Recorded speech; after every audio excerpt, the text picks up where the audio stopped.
నమస్తే టాలీవుడ్ రియల్ టాక్కి స్వాగతం. తెలుగు ఇండస్ట్రీలో అందరి తల్లో నాలిక ఆయన. టాలీవుడ్కి దాదాపు ఇంటికి పెద్ద కొడుకులాగా బాధ్యతలన్నీ నెత్తినేసుకుని అవసరమైనప్పుడల్లా అందరికీ సహాయపడుతుంటారు. కానీ అదే హక్కుతో సందర్భం వచ్చినప్పుడల్లా అవసరమైనప్పుడు దుమ్ము దులి పవతలు పెడుతుంటారు. వ్యక్తులు ఎవరైనా సరే మొహమాటం లేకుండా మాట్లాడతారు, ముక్కుసూటిగా వెళ్తుంటారు. ఆయనే దర్శక నిర్మాత తమ్మారెడ్డి భరద్వాజ గారు. నమస్కారం sir, welcome to real talk. Real talk అంటే ఇందులో పాత్రలు పాత్రధారులు అందరూ నిజాలే, నో కల్పితాలు. కాబట్టి మేము సూటిగా అడిగేస్తాం, మీరు సూటిగా చెప్పేమని మా విజ్ఞప్తి సార్. ఓకే సార్, ఆదర్శవంతమైన సినిమాలే ఇంకా మీరు ఇలా ఈ బాణీలో ప్రతిఘటన తర్వాత ఆదర్శం అంటే మరీ అన్యాయమైన సినిమాలు కాదు, కానీ బట్ ఇలాంటి అనవసరం సమాజం కోసమని ఆలోచించడం కూడా ఉన్న దాంట్లో ఏమన్నా చెప్పగలిగితే చెబుదాం. అంటే ఫర్ ఎగ్జాంపుల్ ఈవెన్ మొగుడు కావాలి కోతల రాయుడులో కూడా there were some messages, even పచ్చని సంసారం. సో కమర్షియల్గా ఉండే సినిమాల్లో కూడా మెసేజ్ ఉండగలిగే సినిమా చేసుకుంటే చేస్తాం, కానీ అదర్వైజ్ టోటల్గా ప్రతిఘటనలు, స్వర్ణక్కలు, లేకపోతే కూతుర్లు ఇవి ఉండవు, గ్యారంటీగా ఉండవు. మీరు ఎప్పుడు హిట్లు ఫ్లాప్లు పట్టించుకోలేదు, మీరు తీయాలనుకున్నప్పుడు తీస్తారు. కానీ మీ దృష్టిలో are you hit director, hit film maker? అంటే నిర్మాత దర్శకత్వం రెండు చేశారు కాబట్టి. అట్లా ఎప్పుడు నేను అలా అప్పుడు ఆలోచించలేదు. బిగినింగ్ డేస్లో I was a hit producer because my first film was Kothala Rayudu, which was 100 days film. Then again my second film was Mogudu Kavali, అది సిల్వర్ జూబ్లీ ఫిలిం. సో అలా అయితే నేను హిట్ ప్రొడ్యూసరే. బట్ ఆ తర్వాత ఫెయిల్యూర్స్ వచ్చినాయి. మళ్ళీ పచ్చని సంసారం వచ్చింది, 1/2 హిట్ అయింది. అంతఃపురం నేను చేసిన కో ప్రొడక్షన్ చేసిన సినిమా హిట్ అయింది. ఆఫ్ అండ్ డౌన్ వెళ్తానే ఉంది. మీ కమ్యూనిస్ట్ భావజాలం అంతా సినిమాలో అక్కడ కనిపిస్తుంటుంది కదా, అంటే యూ కాంట్ ఇమాజిన్ ప్యూర్. నా సినిమాలో కమ్యూనిజంగా తక్కువ ఉంటుంది, హ్యూమనిజం ఎక్కువ ఉంటుంది. I'm not a communist, never call my self A communist. So humanism అంటే మానవత్వ విలువలు అనేది కొంచెం నమ్ముతాను తప్ప కమ్యూనిజం అవన్నీ కాదు. అది మరి కొంచెం ఎక్కువైపోతుంది. మీరు చూసిన ఇండస్ట్రీ ఇప్పుడు ఎలా మారుతుంది సార్? ఇండస్ట్రీ ఏం మారదాం. ఎప్పుడు ఇండస్ట్రీ అనేది మనం వ్యాపారం, సినిమా అనేది వ్యాపారం. సో మనం ఎప్పుడూ స్వార్థంతోనే వస్తాం, త్యాగాలు చేస్తానికి ఇక్కడికి రారు. సో వచ్చి ఎప్పుడూ అట్లాగే ఉంటుంది, ఏం మారదు. ఊరికి ఏంటంటే జనరేషన్ మారుతున్న కాలం నుంచి ఆలోచనలు మారుతూ ఉంటాయి, మనుషులు మారుతూ ఉంటారు. సో ఆ మార్పు తప్పిస్తే అదర్వైజ్గా పెద్దగా మార్పే ఉండదు. But all said and done మెడ్రాస్లో ఇండస్ట్రీ ఉన్నప్పుడు, లేదా ఎర్లియర్ డేస్లో డెఫినెట్గా ఒకళ్ళకొకళ్ళం సాయం చేసుకోవటం, అందరం కలిసి ఉండటం. ప్రాబబ్లీ అది ఊరు కాని ఊరు, ఎవరు చుట్టాలు పక్కాలు లేకుండా మనం అంతా వెళ్ళిపోయి ఒక చోట ఎక్కడ మెడ్రాస్లో తమిళనాడులో ఉండిపోయాం కాబట్టి అందరం కలిసి ఉండేవాళ్ళమేమో నాకు తెలియదు, బట్ ఎక్కువ కలిసి ఉండేవాళ్ళం. ఇక్కడ అసలు ఒకళ్ళకి సంబంధం కూడా ఉండకుండా వెళ్ళిపోతూ ఉంటాం. అదే విచిత్రంగా అనిపిస్తుంది. అంటే ఇండస్ట్రీ అంతా కుటుంబం డైలాగులు వింటుంటాం. అంటే డైలాగే అది, కుటుంబం అనేది డైలాగ్. కుటుంబం అంటే ఇన్ ద సెన్స్ సినిమా అనే దానికి వేరే నిజంగా రాజకీయంతో సంబంధం ఉండదు కాబట్టి అది ఒక కుటుంబం అవ్వాలి. అట్లాగే కుల భేదాలు ఉండకూడదు, రీజనలిజం ఉండకూడదు, భాషా భేదం ఉండకూడదు కాబట్టి కులం అంటాం. అది అంతే తప్ప మేమంతా ఒకటి కుటుంబం అంటాం, అది బోగస్. అట్లా కాదు కుటుంబం. ఇవన్నీ లేకుండా ఉండేది కాబట్టి ఒక సపరేట్ కుటుంబం, అది సపరేట్ జాతి కింద లెక్క. ఎప్పుడు ప్రతి సందర్భం వచ్చినప్పుడల్లా మీరు రెస్పాన్సిబిలిటీస్ని కొంత స్వయంగా నెత్తినేసుకోవడం, పబ్లిక్ వేదికల మీద అవసరమైతే వచ్చి మాట్లాడడం, ఒక ప్రతినిధిలాగా, దానివల్ల మీ కెరియర్ కొంత పక్కకి వెళ్ళిపోలేదా? డెఫినెట్గా వెళ్ళిందమ్మా. అంటే ప్రాబ్లం ఎప్పుడు వచ్చిందంటే I think if I remember right 93లోనే ఎప్పుడో ఈ మెడ్రాస్ వెళ్ళిపోవాల్సిన పరిస్థితి వచ్చింది. ఇండస్ట్రీ అంతా వెళ్ళిపోయి షిఫ్ట్ అయిపోయి స్ట్రైక్ చేశారు. చెన్నైలో ఫెడరేషన్ వర్కర్స్ అంతా స్ట్రైక్ చేసి ఇక్కడ షూటింగ్లే జరగకూడదు అని పెట్టారు. అప్పుడు ఇండస్ట్రీ అంతా ఏకతాటి మీద మేము వెళ్ళి మెడ్రాస్లో ఒక 1 month నేను, సురేష్ బాబు, శ్యామ్ ప్రసాద్ రెడ్డి, అక్కినేని వెంకట్ నలుగురు ఇక్కడి నుంచి రాయబారులుగా వెళ్ళాం అన్నమాట. వెళ్ళి అక్కడ 4 నెలల రోజుల పైన మీటింగ్ వేసి దాసనారాయణరావుని గారిని పట్టుకుని అక్కడ ఫెడరేషన్ వాళ్ళని పట్టుకుని జయలలిత గారితో మీటింగులు చేసుకుంటూ అట్లా తిరుగుతూ చేసాం. ఆ సందర్భంలో అక్కడి నుంచి తిరిగి వచ్చినాక నాకు తెలియకుండా I became a spokes person of the film industry. ఆ సందర్భంలో అంతకుముందు చాలా షై అనమాట. నేను ప్రెస్ మీటింగ్లకు వెళ్ళేవాడిని కాదు, లేకపోతే టీవీలో కనపడేవాడిని కాదు. సో ఎప్పటికప్పుడు ఈ పరిస్థితి, ఆ స్ట్రైక్ వచ్చిన పీరియడ్ నుంచి నేనే మాట్లాడాల్సి వచ్చేది, ఎవరు మాట్లాడేవారు కాదు. ప్రాబ్లీ అప్పుడు అది ఒక చిన్న రాజకీయం అనుకోండి, లేకపోతే ఇండస్ట్రీకి మంచి అనుకోండి. ఎందుకంటే సురేష్ బాబు కానీ వెంకట్ కానీ వీళ్ళు ఎవరన్నా మాట్లాడితే స్టూడియో ఓనర్స్ కాబట్టి మాట్లాడుతున్నారు, వీళ్ళకి ఇండస్ట్రీ మీద మమకారం లేదు, వాళ్ళ ప్రాపర్టీస్ కాపాడుకోవడానికి మాట్లాడుతున్నారు అని అంటారు కాబట్టి వాళ్ళిద్దరు మాట్లాడుకుంటూ ఉండేవారు. ఈవెన్ శ్యాంప్రసాద్ రెడ్డి గారు కూడా ఆయనకి అప్పటికి శబ్దాలయ స్టూడియోస్ ఇవన్నీ ఉండగా ఆయన స్టూడియో ఓనర్ అవుతాడు కాబట్టి ఆయన మాట్లాడకుండా నన్ను దోశారు ముందుకి. నేను అప్పటికే కార్మిక నాయకుడు, చిన్న సైజు కార్మిక నాయకుడిని కాబట్టి నాకు ఇంకా ఇష్టం ఉన్నా లేకపోయినా నాకు మాట్లాడతాం రాపోయినా కానీ నన్ను తోశారు. సో ఒకటి 20 ఏళ్ళ నుంచి మాట్లాడి ఎంతో కొంత నేర్చుకున్నాను, తప్ప పూర్తిగా ఇప్పటికీ రాదు. అట్లా స్పోక్స్ పర్సన్ అయ్యాను. అన్నట్టు మీరు అన్నట్టు డెఫినెట్గా కొన్ని విషయాలు అందులో మొహమాటం లేకుండా మనం చెప్తుంటే చాలామందికి ఇబ్బందిగా ఉంటుంది. ఇష్టం ఉన్నా లేకపోయినా మాట్లాడతారు కానీ చాలామంది అవాయిడ్ చేస్తారు కూడా. అవాయిడ్ చేస్తారు. మీరు కొంచెం భయం ఉంది, మీరు పెద్ద పెద్ద వాళ్ళని కూడా వదలలే కదా. భయం అనుకోండి, ప్రేమ అనుకోండి, ఇంకోటి అనుకోండి, ఏదైనా కానీ మొత్తానికి వాళ్ళు దూరంగా ఉంటారు. దుష్టులకు దూరంగా ఉండమన్నారు కదా, వాళ్ళ దృష్టిలో నేను దుష్టుడు అవ్వచ్చు కదా. అయిపోయారు అంటే ముక్కుసూటిగా మాట్లాడేసి. మీరు అప్పట్లో పనిచేసిన హీరోలు మెగా స్టార్స్ అయిపోయారు కదా సార్, ఇప్పుడు వాళ్ళని మీట్ అయినప్పుడు మీ అసోసియేషన్ ఎలా ఉంటుంది? బాగానే ఉంటుంది. బేసిక్గా ఇప్పుడు మీరు అనే ఉద్దేశం చిరంజీవి గారు అనుకోండి, అతనితో అతను ఉద్ధరిద్దామని నేనేం సినిమా తీయలే. నాకు ఆ రోజు నేను కమల్ హాసన్తో తీయాలి కదా నా కోతల రైడ్ సినిమా. కమల్ హాసన్ కంటే ఇతను కొంచెం తక్కువ రేటుకి వస్తున్నాడు కాబట్టి నేను సినిమా తీశాను. So I never expected anything from him and why should I expect at all. So నా వ్యాపారంగా నేను తీశాను అతనితో సినిమా. సో లేదు కాబట్టి ప్రాబ్లీ అతనికి ఏమి ఉండకపోవచ్చు. మామూలుగా కలిసి చాలా మామూలుగా ప్రేమగానే మాట్లాడతాం. ప్రేమగా మాట్లాడతారు, క్యాజువల్గా మాట్లాడతాం. నాకు ప్రేమ కాదు. ప్రేమ అనేది ఏంటంటే ఎర్లియర్ డేస్లో పర్టికులర్ కోతల రైడు, మొగుడు కావాలి, మరో కురుక్షేత్రం అతను యాక్ట్ చేయకపోయినా కూడా చాలా ప్రేమగా ఉండేవాడు. అంటే చాలా బాగుండేవాళ్ళం మేమిద్దరం, సొంత అన్నదమ్ముల్లాగా ఉండేవాళ్ళం. సో పోయింది అది, మధ్యలో ఎందుకు పోయిందో తెలియదు కానీ మధ్యలో పోయింది, అది కట్ అయిపోయింది. ఏమన్నా మనస్పర్ధలు వచ్చాయి సార్? అలాంటిదే లేదు, లేకపోతే ఆయన స్థాయి పెరగటం లేకపోతే నేను ఇక్కడ ఉండిపోవటం, తను అక్కడ ఉండటం, ఒక గ్యాప్ అయితే వచ్చేసింది, చిన్న గ్యాప్ వచ్చింది. అంటే ఇండస్ట్రీలో ఎప్పుడూనమ్మా ఒక మనిషి పెరుగుతూ ఉంటే అతనికి దగ్గర ఉన్న వాళ్ళని దూరం చేస్తానికి చాలామంది ప్రయత్నం చేస్తూ ఉంటారు. అలా కూడా జరిగాయి మీ ఇద్దరి మధ్య? చాలా జరుగుతాయి, జరగకుండా ఎటువంటి జరుగుతాయి, ఎవరి దగ్గరైనా జరుగుతాయి. అలా జరిగిన దాంట్లో ఆ ట్రాప్లో పడతారు కొంతమంది, పడరు. ఇతను పడ్డాడు, సింపుల్, యాజ్ సింపుల్ యాజ్ అది. ఆ ట్రాప్లో పడ్డాక ఏంటంటే ఆ గ్యాప్ ఉండదని నేను ఇక్కడ ఉండేవాడిని, అతను అక్కడ ఉండేవాడు, మనం కలిసేవాళ్ళం కదా మేమిద్దరం. సో దూరంగా అయిపోయింది. తర్వాత కనపడితే హలో అంటే హలోనే, బట్ మామూలుగా క్యాజువల్గానే ఉంటాం, శత్రుత్వం లేదు అతనికి నాకు, ఏమీ లేదు, బాగానే ఉంటాం. మన ఇండస్ట్రీలోనే ఇది సినిమాలో యాక్ట్ చేయడం అన్నా, సినిమా అనే ప్రొఫెషన్ అనేది ఒక వృత్తి, జస్ట్ లైక్ ఒక డాక్టర్ అవుతారు, ఇంజనీర్ అవుతారు.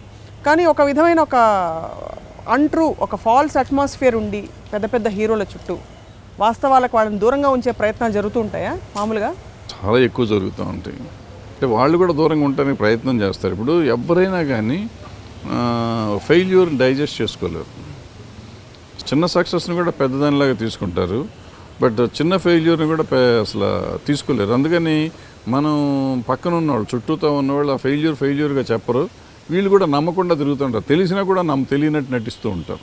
ఓహో, అంటే ఉదాహరణకి సినిమా ఫ్లాప్ అయింది, మీ తప్పు కాదు, లేకపోతే మీ పాత్ర అందులో లేదు, ఫలానా హీరోయిన్ వర్కౌట్ కాలేదు, ఇంకేదో ఏదో ఇప్పుడు డైరెక్టర్ చెడగొట్టాడో, ప్రొడ్యూసర్ సరిగ్గా తీయలేదో, ఇంకోటి అవుతుంది తప్ప నీ వల్ల కాదు. నువ్వు నీ ఫ్యాన్స్ నీ గొడవ అంతా బాగానే ఉంది, నువ్వు బాగున్నావు, బట్ సినిమా బాగాలేదు, సంథింగ్ ఏదో చెప్పు. ఈ పోకళ్ళు మన చిత్ర పరిశ్రమలోనే ఉన్నాయా లేక ఎక్కడైనా ఉంటుంది? అన్ని చోట్ల ఉండదు. అంటే హాలీవుడ్లో మనం వినం, అంటే మనకు నేను చూడలేదు. హాలీవుడ్లో ఇంత ఉండదు, హీరో వర్షిప్ అక్కడ ఉంటుంది, బట్ ఇక్కడ మనలాగా మన ఫ్యాన్ ఫేర్ ఇవన్నీ ఉండవు. ఇక్కడ కొంచెం ఎక్కువగా ఉంటుంది కదా, అందుకని కొంచెం తేడా ఎక్కువ ఉంటుంది. సో ఓవరాల్ ఇది మీరు సమస్యల్ని స్వీకరించడం, ఒక ప్రతినిధిగా వ్యవహరించడం అనేది క్రమేణా మీరు ఎంజాయ్ చేయడం మొదలుపెట్టారా? అంటే ఇప్పుడు సమస్యలు ఎక్కడున్నాయని వెతుక్కుంటూ వెళ్తుంటారా? సమస్యలు ఎక్కడున్నాయి ఎత్తుక్కుంటే ఏమి వెళ్ళిన, సమస్యలు నా దగ్గరికి ఎత్తుక్కుంటూ వస్తాయి. కొన్నిటికి ఏంటంటే ఇప్పుడు ఫర్ ఎగ్జాంపుల్ కొన్ని సమస్యలు ఉంటాయి, అవి మన దగ్గరికి రావు, వాటిని ఎవరికాళ్ళు అవాయిడ్ చేసి తిరుగుతూ ఉంటారు. ఆ సమస్యకి ఎవడో ఒకటి సమాధానం చెప్పాలి. ఇండస్ట్రీ తప్పించుకు తిరిగిందని మళ్ళీ మీడియాలో ఏదో వస్తూ ఉంటుంది. సో ఎవరు తప్పించుకు తిరగాల్సిన అవసరం లేదు, బట్ సమాధానం చెప్పాల్సిన అవసరం లేదని వాళ్ళు ఊరుకుంటారు తప్ప అవాయిడ్ చేయటం కాదు. అయితే ఎవరో ఒకళ్ళు ఛాంబరో లేకపోతే రెస్పాన్సిబుల్ పర్సన్ ఎవరో ఒకళ్ళు మాట్లాడాలి. ఫార్చునేట్లీ ఆర్ అన్ఫార్చునేట్లీ నేను మాట్లాడితే ఇండస్ట్రీలో రెస్పాన్సిబుల్ పర్సన్గా తీసుకుంటారు కాబట్టి నేను మాట్లాడేస్తే ఒక పని అయిపోతుంది కదా అని నేను మాట్లాడతాను. ఎందుకు సార్? ఫర్ ఎగ్జాంపుల్ డ్రగ్స్ కేసులు ఏవో బయటపడతాయి, యాక్సిడెంట్ డ్రంక్ అండ్ డ్రైవింగ్లో ఎవరో పట్టుబడతారు హీరోలు, లేకపోతే ఇంకేదో పెద్ద మాఫియా బయటపడుతుంది, ల్యాండ్ మాఫియా, ఇంకేదో భాను అని ఇంకోటని కనెక్షన్స్ బయట, అందరికీ మీరు ఎందుకు సార్ నెత్తినేసుకోవాలి? Is there nobody else? ఇంత పెద్ద పెద్ద హీరోలు వచ్చి మాట్లాడరు, ఇంకా పెద్ద దిక్కులు ఉన్నారు చాలా మంది, వాళ్ళు ఎవరు వచ్చి మాట్లాడరు, మీరు ఎందుకు మాట్లాడాలి సార్? అంటే వాళ్ళు ఎవరు మాట్లాడకూడదని కాదు కానీ మాట్లాడరు. ఎందుకంటే ఎవరికి పర్సనల్ రీజన్స్ ఉంటాయి రాదర్ కొన్ని. ఆ రీజన్స్లో వాళ్ళు మాట్లాడరు. నాకే రీజన్ లేదు. ఇప్పుడు బేసిక్గా నా సమస్య కాదని వదిలేసుకోవచ్చు కదా, మీరు ఎందుకు మాట్లాడతారు? అంటే కళామ తల్లి ఏమన్నా అన్యాయం అయిపోతుంది, లేకపోతే కళామ తల్లి గురించి అపార్థాలు పెరిగిపోతుంది? యా, డెఫినెట్గా అంతే. కళామ తల్లి అని నేను అన్నాను. ఇవాళ what ever reason it is, ఇవాళ నాకు ఒక స్టేటస్ కానీ లేకపోతే ఒక సమాజంలో ఒక ఈ స్టేటస్ వచ్చిందంటే definitely it is because of the film industry.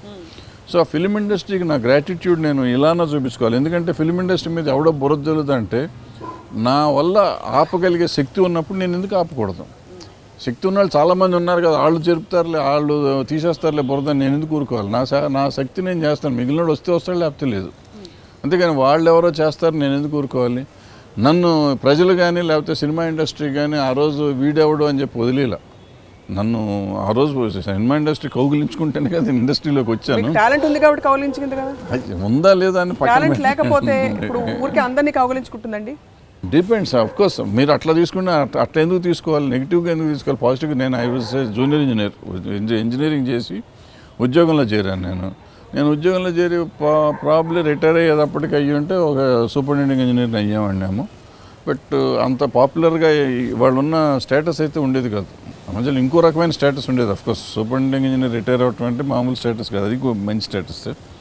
But ఇంత ఈ పాపులారిటీ కానీ ఇది కానీ ఇప్పుడు ఎంజాయ్ చేస్తున్న కొన్ని ఉన్నాయి, కొన్ని ఎంజాయ్ చేసే ఉంటాయి కదా, ఆ కిక్ డెఫినెట్గా రాదు కదా. ఆ కిక్ ఇచ్చింది ఇండస్ట్రీ కదా. మీరు ప్రతిఫలంగా ఇలా ఈ విధంగా రుణం తీర్చుకుంటున్నారు మీరు. అంతే కదా. సో మీ నిర్ణయాలన్నీ కరెక్ట్ అయ్యాయి ఇంతవరకు? చాలా వరకు కరెక్ట్. మెజారిటీ డెఫినెట్గా కరెక్ట్. అంటే బట్ ఫర్ ఫిలిం మేకింగ్లో చాలా వరకు ఫెయిల్యూర్లు ఉన్నాయి. అంటే ఐ మీన్ సక్సెస్ అవుతుంది అనుకున్న ఫెయిల్యూర్. సినిమా తీయటం తప్పని నేను అన్నాను. నా సినిమా నేను ఈవెన్ ప్రతిఘటనప్పుడు నేను హిట్ అవుతుందని తీస్తాను. అయితే ఫ్లాప్ అయినందుకు ఏమీ అసలు బాధపడిపోయి ఇంట్లోంచి పారిపోయి పరిస్థితి ఏం లేదు. కానీ మీ దృష్టిలో మీరు సినిమాలన్నీ వరల్డ్ సినిమాలు చూసుంటారు, అందరి సినిమాలు చూసుంటారు. మీ సినిమా ఫ్లాప్ కావడానికి కారణం ఏమై ఉంటుంది అనుకుంటారు? అంటే సబ్జెక్ట్ జనానికి నచ్చక, లేక ఆ సమయంలో పరిస్థితులు కలిసి రాక? ఇప్పుడున్న పరిస్థితుల్లో ఏంటంటే ఆడియన్స్ ముందే ప్రిపేర్ అయిపోతున్నారు, ఈ సినిమా చూడాలి, ఈ సినిమా చూడకూడదని. ఈ పర్టికులర్ సినిమాకి అసలు ఎవరు థియేటర్కి రావాలి కదా. థియేటర్కి వచ్చుంటే వాళ్ళకి నచ్చిందో నచ్చలేదో పట్టేసుకున్నా అంటే బేసిక్గా ప్రాబ్లీ భరద్వాజ్ సినిమా చూడకూడదు అనుకున్నారు, లేకపోతే పొలిటికల్ సినిమా అని మనం ముందు నుంచి ప్రచారం చేశాం కాబట్టి పొలిటికల్ సినిమా ఇప్పుడు ఇంకెందుకు అనుకున్నారు. ఈ టీవీ న్యూస్లు వచ్చేసినాయి కాబట్టి టీవీలో చాలా వస్తున్నాయి కదా, అయ్యే చూస్తున్నాం, మళ్ళీ సినిమా ఎందుకు చూడాలనుకున్నారు. సో రకరకాల రీజన్స్ ఏమైనా ఉండొచ్చు. లేకపోతే ఎలక్షన్ టైం కాబట్టి అందరూ బిజీగా ఉన్నారు కాబట్టి సినిమా చూసే జనం లేకపోయారు. Any reason, might be any reason. But ultimate reason ఏంటంటే జనం ఆ సినిమా చూస్తానికి ప్రిపేర్ అవ్వలేదు. నాతో పాటుకు వచ్చిన ప్రభంజనం కానీ లేకపోతే ఏదో ఇంకా ఏదో సినిమా 4-5 సినిమాలు వచ్చినాయి పొలిటికల్ సినిమాలు, ఏ సినిమాకి అంత ఆదరణ రాల. సో నా ఒక్క సినిమాకి రాలేదనుకోవటం ఎందుకు, చాలా ఇటువంటి సినిమాలకు రాల. మిగిలిన సినిమాలు పక్కనే రేసు గుర్రం వచ్చింది, సూపర్ డూపర్ హిట్ అయింది, లెజెండ్ వచ్చింది, సూపర్ డూపర్ హిట్ అయింది. సో వీళ్ళు ఒక రకమైన ట్రాన్స్లో ఉన్నారు ఆడియన్స్. వాళ్ళని అలా తీసుకెళ్ళి సెటిల్ చేసింది తెలుగు సినిమా ఇండస్ట్రీ. పలానా ఫార్మాట్లో సినిమా చూస్తానికి వాళ్ళని తయారు చేసింది, ఇంకో ఫార్మాట్ చూస్తానికి వాళ్ళు ప్రిపేర్ అయ్యలేరు. రాదర్ వాళ్ళని తీసుకొస్తానికి నాలాంటి వాళ్ళు ఇప్పుడు నేను చెప్పిన 3-4 సినిమాల వాళ్ళు ట్రై చేసాం, ఆల్మోస్ట్ అందరం ఫెయిల్ అయ్యాం. కానీ తీసుకురావాల్సిన అవసరం ఉందంటారు? 100% ఉంది. ఈ సినిమాలు చూడాలి కదా, డెఫినెట్గా డిఫరెంట్ సినిమా చూడటం అనేది చాలా అవసరం, చూడాలి. లేకపోతే ఎంతకాలం చూస్తారు ఈ రాటన్ థింగ్? 6 పాటలు, 5 ఫైట్లు, 4 బూత్ కామెడీ సీన్స్ పెట్టుకుని సినిమాలు చూసి అదే సినిమా. జీవితం చిన్నది, మేము 2 గంటలు థియేటర్కి వెళ్ళామంటే 100 రూపాయలు 200 ఖర్చు పెట్టామంటే మాకు ఎంటర్టైన్మెంట్ కావాలంటున్నారు. 100% దే ఆర్ కరెక్ట్. 100% నవ్వుకోవాలి, సినిమా హాయిగా నవ్వుకోవాలి. ఇప్పుడు ఫర్ ఎగ్జాంపుల్ 3 Idiots ఉంది, మున్నాబాయ్ MBS ఉంది, మున్నాబాయ్ లగేరోహో ఉంది. హిలేరియస్గా నవ్వుతూ ఉంటాంగా, సినిమాలు థియేటర్లో కూర్చున్నంతసేపు నవ్వుతాంగా. But at the same time ఈ 3 సినిమాలు మంచి సినిమాలేగా. సో అలా మంచి సినిమా తీసి నవ్వించుకోవచ్చుగా. ఇటువంటి చెత్తే తీసేందుకు దాంట్లో పాటలు ఉంటాయి కానీ దానికి సంబంధించి పిచ్చి డ్యాన్సులు ఉండవు, పిచ్చి పాటలు ఉండవు, మంచి పాటలు ఉంటాయి, మంచి డైలాగులు ఉంటాయి, మంచి సీన్స్ ఉంటాయి, సెంటిమెంట్ ఉంటుంది. కానీ మీ సినిమాలో వాటన్నిటిని హ్యూమర్ మీరు ఎందుకు పెట్టరు కదా సార్, పోగొట్టుకోవాలి? ఎక్కువ హ్యూమర్ ఎక్కువ పెట్టరు మీరు సినిమాల్లో. బై నేచర్ మీరు ఇష్టపడరా? నేను బై నేచర్ చాలా హ్యూమరస్గానే ఉంటాను సెట్ ఆఫీస్ ఇంకా బయట ఉన్నప్పుడు. అంటే సినిమాలో సంహౌ ఆ సినిమాకి అది పనికిరాదేమో అంటే బేసిక్గా మనం తీసుకునే కాన్సెప్ట్ ఆఫ్ మై స్క్రిప్ట్స్ చాలా సీరియస్ స్క్రిప్ట్ ఉంటుంది. సీరియస్ స్క్రిప్ట్లో కామెడీ అంటే బలవంతంగా తీసుకెళ్ళి ఇరికించడం అవుతుంది.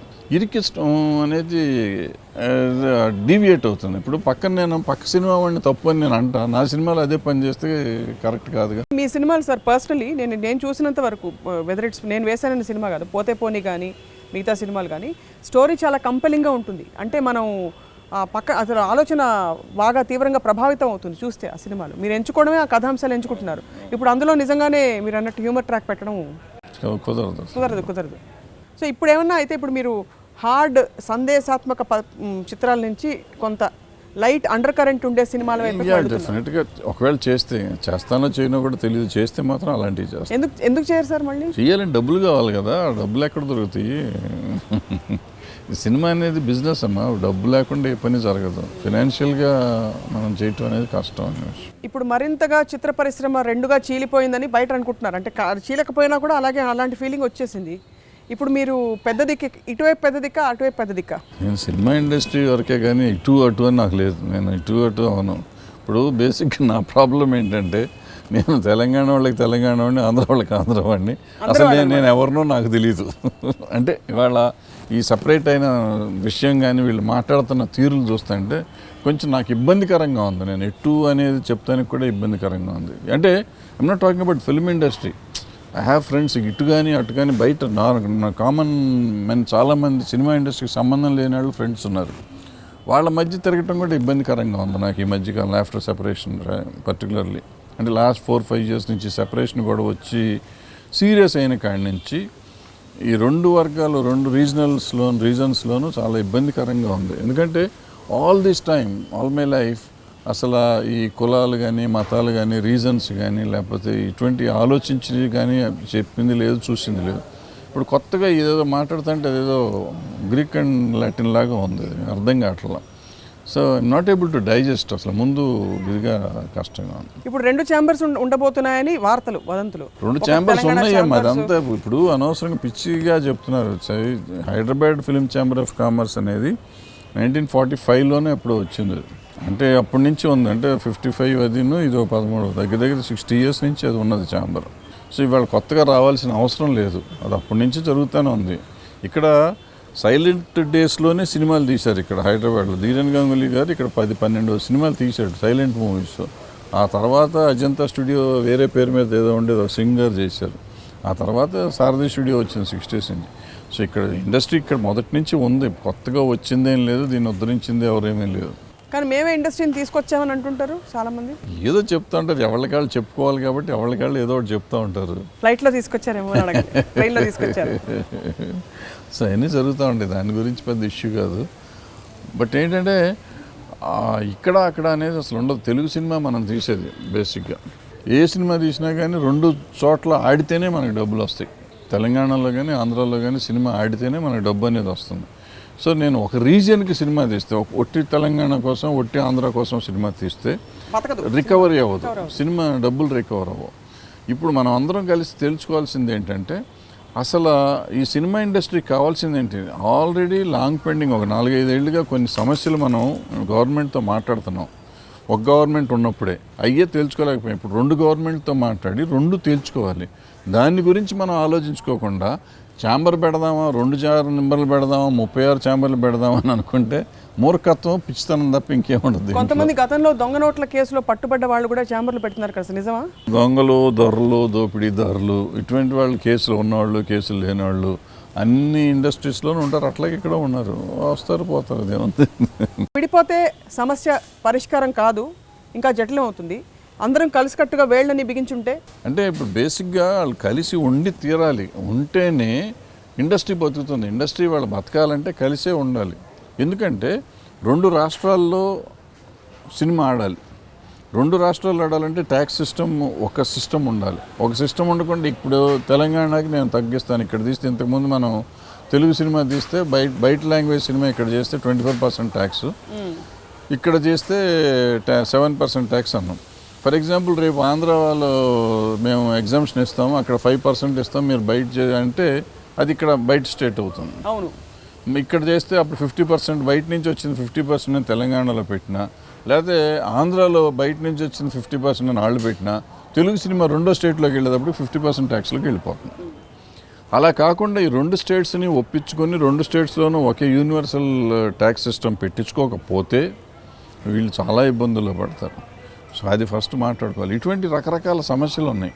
ఇప్పుడు లాస్ట్ 99 నుంచి సబ్సిడీలు ఉన్నాయి, కొన్ని పెండింగ్ ఉన్నాయి. చంద్రబాబు నాయుడు గారు అప్పుడు ప్రభుత్వంలో ఉన్నప్పుడు 4 కోట్లు ఇవ్వాలి, అవి ఇప్పటికి దాకా ఇవ్వాలి. ఆయన ఉన్నంతకాలం ఆయన ఇవ్వలేదు, ఆయన వెళ్ళిపోయినాక రాజశేఖర రెడ్డి గారు వచ్చి ఇవ్వలేదు, కిరణ్ కుమార్ రెడ్డి గారు వచ్చి ఇవ్వలేదు. రిప్రజెంటేషన్ వెళ్ళినప్పుడు ఎప్పటికప్పుడు రిప్రజెంటేషన్లు వెళ్తున్నాయి, ఎవరు ఇవ్వాల. ఇప్పుడు మరి చంద్రబాబు నాయుడు గారు వచ్చారు, మరి ఆయన ఇస్తారా? ఆయన ఇస్తానికి మళ్ళీ ఆ స్టేట్ ఎందుకు ఇవ్వాలి నేను అంటారు. ఇక్కడ చంద్రశేఖరరావు గారు ఇస్తారా? ఈయన నా స్టేట్ కాదు అంటాడు. సో ఎవరు ఇస్తారు? అది పోయింది అనుకుందాం కొంచెంసేపు. సరే, ఇప్పుడు లాస్ట్ 1.5 ఇయర్గా స్మాల్ ఫిలిం అనే సినిమా, స్మాల్ బడ్జెట్ మూవీస్కి సర్టిఫికేట్స్ రావట్లా. ఇప్పుడు ఈ సర్టిఫికేట్ ఎవరు ఇవ్వాలి? ఏ రాష్ట్రం ఇవ్వాలి? 2 రాష్ట్రాలు సపరేట్గా ఇవ్వాలి, ఇస్తే కానీ ఆ ట్యాక్స్ కలెక్ట్ అవ్వదు. సో ఇవన్నీ సమిష్టిగా సాల్వ్ చేసేది ఇప్పుడు సాల్వ్ చేసుకోవాలంటే సమిష్టిగా ఉండాలి. కొట్టుకు వస్తున్నారు, కొట్టుకోవటం మాని రోజు ఇవన్నీ సమిష్టిగా సాల్వ్ అవుతాయి. ఇప్పుడు మీరు ఒక మీటింగ్ ఉదాహరణకి పిలిచి అందరినీ కూర్చోబెట్టే రౌండ్ టేబుల్లో మీరు కన్వీన్ చేసి పెద్దలందరినీ ఇన్వైట్ చేసి ప్రొడ్యూసర్స్ అండ్ డైరెక్టర్స్ వింటారా సార్ మాట? వినరు. అండ్ నేను ఐ డోంట్ థింక్ వాళ్ళని పిలవాల్సిన అవసరం కూడా నాకు లేదనమాట. వాళ్ళకి కామన్ సెన్స్ ఉంది కదా, వాళ్ళు ఆలోచించుకోవాలి కదా. And we have platforms like chamber, producers council, so many things. వాళ్ళు కూర్చొని మాట్లాడుకోవాలి. నేను ఎందుకు మాట్లాడాలి all the time? Why should I come? ఎంతకాలం దాన్ని లాగుతూ ఉంటాం? యంగర్ జనరేషన్ రావాలి, వాళ్ళు సాల్వ్ చేసుకోవాలి ప్రాబ్లమ్స్. బట్ యంగర్ జనరేషన్ వరదలు వచ్చి కొట్టుకుపోయినా, ఉత్తరాఖండ్ ఫ్లడ్స్ వచ్చినా, ఇంకోటి వచ్చినా ఒక్క హీరో వచ్చి మాట్లాడేంటి సార్? రావాలి, వాళ్ళు రావాల్సిన పరిస్థితి వచ్చింది వాళ్ళకి. సినిమా అంటే ఇట్స్ గ్లోరియస్, అంటే ప్రజల పాయింట్ ఆఫ్ వ్యూ, ఒక సగటు ప్రేక్షకురాలుగా చెప్తున్నది ఏంటంటే సినిమా అనగానే ఒక వండర్ ఇంకా కళ్ళల్లో అలా మెరుపులు మెరుస్తూ ఉంటాయి. అంత అందమైన పరిశ్రమ, అంత అందమైన మనుషులు. కానీ ఏమైందంటే క్రమేణా కొంచెం నోటోరియస్ బ్యాక్గ్రౌండ్స్ ఉండేవాళ్ళు ఇండస్ట్రీలోకి రావడం, అది రాజకీయాల్లోనూ జరిగింది, సినిమా ఇండస్ట్రీ 2 పబ్లిక్ ప్లాట్ఫామ్స్ కావడంతో ఈ రెండింటిని ప్రస్తావిస్తున్నాను. అన్ని రంగాల్లో ఉన్నప్పటికీ 2 కొంచెం ఎక్కడో కలుషితం అవుతున్నాయా అంటే, ఎక్కడో మాఫియా కేసులో ఇరుక్కున్న వాడు వచ్చి ఒక సినిమా తీస్తారు, డబ్బులు ఉన్నాయని వాళ్ళు ప్రొడ్యూసర్ అయిపోతారు. దీనివల్ల కళారంగం అనే దీని నుంచి పక్కకు తప్పుకుని అమ్మో సినిమా పరిశ్రమ అనే లాంటి విధంగా న్యూస్ ఛానల్స్ కూడా పెరిగిపోయి ఇలా వస్తుంది వాతావరణం. దాన్ని మార్చాలంటే ఏం చేయొచ్చు సార్? దాన్ని మార్చలేము. అంటే ఊరికి మార్చేస్తాం, ఇవన్నీ బోగస్ కవర్లు, కానీ మార్చలేము. ఎందుకంటే ఈ 2 ఫీల్డ్స్, మీరు చెప్పిన 2 fields, it's open to all. Anybody can come. And as per our Indian constitution, accused అభియోగం మోపబడటం వేరు, అతను నేరస్తుడు అవటం వేరు. సో అభియోగం మోపబడిన ప్రతివాడి మీద అభియోగాలు ఉంటాయి రాష్ట్ర దేశంలో బేసిక్గా. నిజంగా నేరగాళ్ళ మీద అభియోగాలు కూడా ఉండవు, అసలు చేసిన నేరస్తుడి మీద ఏమి ఉండవు. సో ఎవడీడు అమాయకుడు ఎవడో నిజమైన నేరస్తుడు ఎవడో మనకు తెలియదు. సో పలానావాడు దొంగ, పలానావాడు కాదు అంటానికి లేదు. సమ్ మెజారిటీ దొంగలే ఉన్నారు కాబట్టి పెద్దగా వీళ్ళని పట్టించుకోవటం లేదు. సో దొంగల మధ్య మనం ఉన్నాం కాబట్టి వీళ్ళని గురించి ఎక్కువ మాట్లాడి మనం టైం వేస్ట్ చేసుకోవటం ఎందుకు? ఇప్పుడు కొత్త ప్రభుత్వాలు వచ్చినాయి కాబట్టి అవినీతిని సమూలంగా నిర్మూలిస్తామంటున్నారు కాబట్టి ప్రాబ్లీ వీళ్ళందరూ పోతారేమో చూద్దాం. అందరూ ఒక కొత్త ప్రపంచం అయితే రావాల్సిన కొత్త ప్రపంచం రావాలి. సార్ మీరు ఘాటుగా మాట్లాడి ఎప్పుడైనా ఎవరినైనా హర్ట్ చేసి అలాంటివి అయ్యాయి సంఘటనలు? అయ్యి జరుగుతాయండి. ఇప్పుడు నిజం చెప్పినప్పుడు ఆ రోజు డెఫినెట్గా చాలా హర్ట్ అయ్యారు. తర్వాత చాలామంది హీరోలు నాకు ఫోన్ చేశారు, మేము చేయబోతున్నాం, నువ్వు తిట్టావు కదా, ఈసారి చూడు, ఈ సినిమా చూడు అన్నారు. అఫ్కోర్స్ వాళ్ళ ప్రయత్నాలు వాళ్ళు చేస్తుంటారంటే బేసిక్గా ఇక్కడ ఏమైపోయిందంటే ప్రతి మనిషికి వాళ్ళ సర్వైవల్ ఇష్యూ అయిపోయింది. ఈ సినిమాతో ఇష్యూ, ఈ సినిమాతో నెక్స్ట్ సినిమాతో ఆ పై సినిమా. సో అది కాకుండా ఈ ర్యాట్ రేస్ ఒకటి ఉంటుంది. పలానా హీరో సినిమా 80 కోట్లు చేస్తే నా సినిమా 80 కోట్లు చేయాలి కదా. 80 కోట్లు చేయాలంటే భరద్వాజ్ చెప్పి ఇలాంటి సినిమాలు మనం చేస్తే 80 కోట్లు కాదు 8 కోట్లు వస్తాయి, నా భవిష్యత్తు ఏంటి? So I should be number 1 అనే ఫీలింగ్ వాళ్ళకి. కాంపిటేటివ్ స్పిరిట్లో they cannot effort to do a different kind of film. So దాంతో న్యాచురల్గా ఈ పిచ్చి సినిమాలే చేస్తూ ఉంటారు. సో వాళ్ళ కాంపిటీషన్ ఆ ర్యాట్ రేస్లో 1 అవుతానికి ప్రయత్నాలు చేసుకుంటూ ఉంటారు. అలాగే కంటిన్యూ అయిపోతుంది. కంటిన్యూ అవుతారు. అదే బట్ ఆల్ సైడ్ ఇండియన్ ఇప్పుడు పవన్ కళ్యాణ్ ఉన్నాడు, జానీ అని ఒక సినిమా ట్రై చేశాడు, ఫ్లాప్ అయింది. మహేష్ బాబు ఉన్నాడు, మొన్న నేను ఒక్కడనే ట్రై చేశాడు, ఫ్లాప్ అయింది. అట్లాగే మన ఎన్టీఆర్ అదేదో సినిమా ట్రై చేశాడు. సో అదర్స్లో 2 రకాల వేషాలు చేశాడు, డిఫరెంట్ ఫిల్మ్ ఏం కాదు, బట్ డిఫరెంట్గా ట్రై చేశాడు, వర్కౌట్ అవ్వలేదు. సో ఇట్లా రకరకాల ప్రయత్నాలు అయితే చేస్తూ ఉంటారు, వర్కౌట్ అవ్వక వదిలేస్తూ ఉంటారు. అంటే వర్కౌట్ అవ్వలేదని వాళ్ళు అనుకుంటారు. నా ఉద్దేశంలో అవన్నీ హిట్ సినిమాలే. ఎందుకంటే నువ్వు ఎప్పుడైతే డిఫరెంట్ ఫిలిం చేస్తున్నావో ఆ డిఫరెంట్ ఫిలిం ఇంతకంటే ఎక్కువ చేయదు అనుకోవాలి. మీరు వీళ్ళు ఏమనుకుంటారు, హిట్ సినిమా ఎంత అవుతుందో, ఒక super hit cinema Attarintiki Daredi suppose 80 కోట్లు చేసింది అనుకుందాం. 80 కోట్లు చేస్తే తర్వాత నేను చేసే మామూలు సినిమా కూడా 80 కోట్లు చేయాలనుకుంటాను. తర్వాత చేసే ఇప్పుడు జానీ లాంటి సినిమా ఉంది, జానీ లాంటి సినిమా 20-30 కోట్లు చేస్తే చాలు అనుకుంటే అది 20-30 కోట్లు చేస్తుంది. కాకుండా 80 కోట్లు నాకు ఎందుకు చేయలేదంటే అంటే ఎందుకు వస్తుంది, నువ్వు చేసేది డిఫరెంట్ ఫిలిం. ఓ మాస్ మసాలాకి మాస్ ఆడియన్స్ కోసం తీసే సినిమా వేరు, క్లాస్ ఆడియన్స్ కోసం తీసే సినిమా వేరు. క్లాస్ ఆడియన్స్ సినిమా ఎంత రావాలో అంతే వస్తుంది. సార్ ఇప్పటికి కూడా మీరు ఎవరికైనా సమస్య వస్తే బాగుండు, నేను సాల్వ్ చేసి పెడతా అనే ఒక మనస్తత్వం ఉంది మీకు అని కొంతమంది అంటుంటారు. మీ గురించి అదే విమర్శ, అది కాంప్లిమెంట్ నాకే అర్థం కాలేదు. సమస్య వస్తే వాడు నా దగ్గర రావాలని నేను ఎప్పుడూ అనుకోను. ఆడ వస్తే సమస్య ఉంటే సొల్యూషన్ చెప్తాం, అంతేగాని ఇంటింటికి వెళ్ళి సమస్యలు తెచ్చుకోండి బాబు నేను ఉన్నానని చెప్తామా ఏంటి? ఎవడన్నా వచ్చాడు అనుకోండి, ఆడి ప్రాబ్లం ఆడికి ఉంటే చేస్తాం. ఇప్పుడు నాకు ఎన్నో సమస్యలు ఉన్నప్పుడు నాకు ఎంతోమంది హెల్ప్ చేశారు. చేశారా సార్ నిజంగా? డెఫినెట్గా చేశారు. డెఫినెట్గా వాళ్ళు నేను ఇండస్ట్రీలో ఉన్నానంటే నాకు ఇండస్ట్రీలో ఉన్న చాలామంది నా వర్కర్స్ కానీ, నా కో ప్రొడ్యూసర్స్ కానీ, యాక్టర్స్ కానీ, వాళ్ళు నన్ను ఎంత ప్రేమగా చూసుకున్నారు, ఎంత హెల్ప్ చేశారు, ఇవన్నీ చాలా ఉన్నాయి. I cannot forget them. ఇవాళ నేను చాలామందిని తిట్టొచ్చు, నేను తిట్టినా కానీ వాళ్ళు నాకు సాయం చేసిన రోజులు ఉన్నాయి. సో వాడు చేసే తప్పు అని చెప్పి తప్పుని తప్పు అనాలి, రైట్ అని రైట్ అనాలి. రైట్ చేసిన ఇక్కడ పర్మనెంట్గా ఏముండవు. పర్మనెంట్గా ఎందుకు ఉండాలి కూడా, ఎందుకు ఉండాలి? నేను సాధ్యమైనంత వరకు నేను తిట్టినా కూడా వాడితో బాగుంటానికి ప్రయత్నం చేస్తాను. వాళ్ళు ఉండకపోతే వాళ్ళ తప్పుగా నా తప్పు కాదు కదా, నేను ఎందుకు మాట్లాడాలి దాని గురించి? సో వాళ్ళు బాగుండాలి అనుకుంటాను, నేను బాగుంటే బాగున్నారు, లేకపోతే లేదు, అంతవరకే మనకి. సార్ నాన్నగారు అన్నయ్య ప్రభావం మీ మీద ఎంతవరకు ఉంది? అన్నయ్య ప్రభావం ఉంటుంది. అంటే అన్నయ్య అంటే was one of the best directors. అన్ఫార్చునేట్గా ఆయన సినిమాలు సరిగ్గా చేయలేదు, ఆయన హెల్త్ వైజ్ ఇంకోటి పోయాడు. బట్ రాఘవేంద్రరావు లెవెల్ డైరెక్టర్ అతను. బట్ తనకున్న అలవాట్లతో తను కెరియర్ పాడు చేసుకున్నాడు. బట్ సాంగ్స్ రాఘవేంద్రరావు అప్పుడు చెప్పేవాడు, లెనిన్ నాకు ప్రేరేపణ రా అని చెప్పేవాడు. చెప్పిన రోజుల్లో విన్నాను నేను, నాకే చెప్పాడు ఆయన. సో అంటే అంత టాలెంటెడ్ మ్యాన్ అతను నేను ఆదర్శంగా తీసుకుంటానికి ప్రయత్నం చేశాను డైరెక్ట్ చేసేటప్పుడు, సినిమాలు డైరెక్ట్ చేసేటప్పుడు. But I never went up to his standard. ఎప్పుడు నా వల్ల కాలేదు. అంటే ఇది ఎప్పుడు క్రియేటివ్ ఫీల్డ్ అమ్మా, మన పరిమితి మనకు ఉంటుంది. మనం పరిమితి దాటి చేయగలమని అనుకుంటాం కానీ చేయలేం. కొంతమంది సాధిస్తారు, సాధించిన వాళ్ళు ఉన్నారు, వాళ్ళు పైకి వచ్చారు. సాధించిన వాళ్ళు మనలాగా యావరేజ్గా ఉండిపోయి. మీకు ఇప్పటికీ మీరు వేసుకుని మరీ పదే చూసే సినిమా స్వర్ణక్కేనా, ఇంకేమన్నా ఉందా? లేదమ్మా, నేను స్వర్ణక్క కంటే కూడా అలజడి ఎక్కువ చూస్తాను. అలజడి నాకు ఇష్టమైన సినిమా. అలజడి ఏంటంటే బేసిక్గా it is my life, my college days, my experiences, నేను మాట్లాడింది, నేను చూసింది యాజ్ ఇట్ ఈస్గా తీసాం. డైలాగ్తో సహా మీకు అయ్యే ఉంటాయి. సో నాకు బాగా ఇష్టమైన సినిమా. కానీ నా క్యారెక్టర్ ఉంది దాంట్లో. One of the characters my character. Personal life అంతా ఉంటుంది దాంట్లో. నేను తిన్న తన్నులు, నేను కొట్టిన కొట్టుళ్ళు, నేను నా ప్రేమలు, నా గొడవలు అన్నీ అందులో ఉంటాయి. ఎన్నిసార్లు ప్రేమించారు సార్ మొత్తం? ఒకసారి.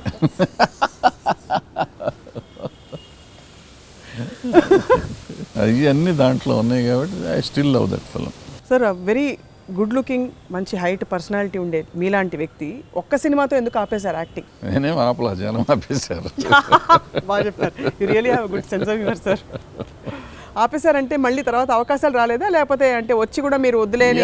లేదు రాలా. అంటే వస్తువు అంటే ఏదో చిన్న వేషాలుగా వచ్చి అదేమండి ఆ చిన్న గెస్ట్ అండి ఇదండి అంటే అప్పటికి ఏదో ఈ రోజుల్లో అట్లా 1-2 సినిమాలు, మరీ తప్పని సినిమాలు 1-2 చేసి పెట్టారు. చేశారా? ఈ రోజుల్లో చేశారు. ఈ మధ్య అప్పుడు వేసిన మాత్రం సైకో క్యారెక్టర్ కదా, అది మెయిన్ విలన్. అది యాక్చువల్గా నరేష్ కంటే నాదే పెద్ద వేషం సినిమాలో. సో బట్ అట్లా పెద్దగా ఎవరు రాలేదు. 1 or 2 ఫిల్మ్స్ అడగలేదని కాదు, బట్ పెద్ద ఇంట్రెస్ట్ కనిపించలేదు నాకు, చేయలేదు. డైరెక్టర్ అంటే కెప్టెన్ ఆఫ్ ద షిప్. ఎవరో చెప్పింది నేను ఎందుకు చేయాలని కూడా ఉంటుంది కదా. అదేం కాదు, నాకు బేసిక్గా చాలా జనం నన్ను చూసి ఏదో భయపడుతున్నారని అంత మీరంతా అంటూ ఉంటారు తప్ప నాకు సిగ్గు అసలు ముందు ఎదుటి మనిషితో మాట్లాడతాం సిగ్గు, భయం, కెమెరా అంటే. నాకు డైలాగ్ రాదు, నాకు డైలాగ్ మీరు పేపర్ ఇస్తే చదవటం రాదు. నేను ఈవెన్ సెట్లో నేను డైరెక్ట్ చేసే సినిమాలో కూడా నేను రాసుకున్న డైలాగ్ కూడా నేను ఆర్టిస్ట్కి చెప్పలేను. ఈ ఎక్స్ప్రెషన్ ఇట్టా ఉంటుంది, ఇలా చేయండి అని చెప్పగలను తప్ప మొత్తం డైలాగ్ అంతా చదివేసి డైలాగ్ ఎక్స్ప్రెషన్ చెప్పడం అనేది నాకు రాదు. సో అది చేతకాని విషయం నేను వెళ్ళి చేసి ఇప్పుడు నన్ను ఎదురు డైరెక్టర్ తిడతాడేమో అని చిన్న కాంప్లెక్స్ డెఫినెట్గా ఉంటుంది. అరే నన్ను తిట్టలేరు వాళ్ళు అడిగిన ఎఫెక్ట్ నేను ఇవ్వలేకపోవచ్చు. సో దాంతో వాడిని ఇబ్బంది పెడతాం ఎందుకని నాకు చిన్న కాంప్లెక్స్ అయితే నిజంగా ఉంది. నిజం చెప్పమన్నారు కాబట్టి ఈసారి చెప్తున్నాను నిజం. సో అట్లా నన్ను పెద్దగా అడిగిన 1-2 సినిమాలు అట్లా అవాయిడ్ చేశాను. మేజర్ క్యారెక్టర్స్కి ఎవరు పెద్దగా అడగలేదు. సో ఇప్పుడు ఇంకా సినిమాలు తీస్తానో కొంచెం డౌట్ అయితే ఎక్స్ప్రెస్ చేశారు బిగినింగ్లో. అంటే ప్రొడ్యూసర్ దొరికితే తీస్తారు కదా. Producer so how do plan to spend మీ సమయాన్ని సమస్యల మినహా ఎలా వెచ్చిద్దాం అనుకుంటున్నారు మీరు? సమస్యల మీద చాలా చేసి I been in to TV industry, I been doing చాలా షోస్ చేశాను. అండ్ మళ్ళీ టీవీ షోస్ చేసుకుంటూ ఉంటాం, ఏదో ఒకటి చేస్తూ ఉంటాం. చేయకుండా ఉండలే అంటే ఖాళీగా ఉండలేము కూడా.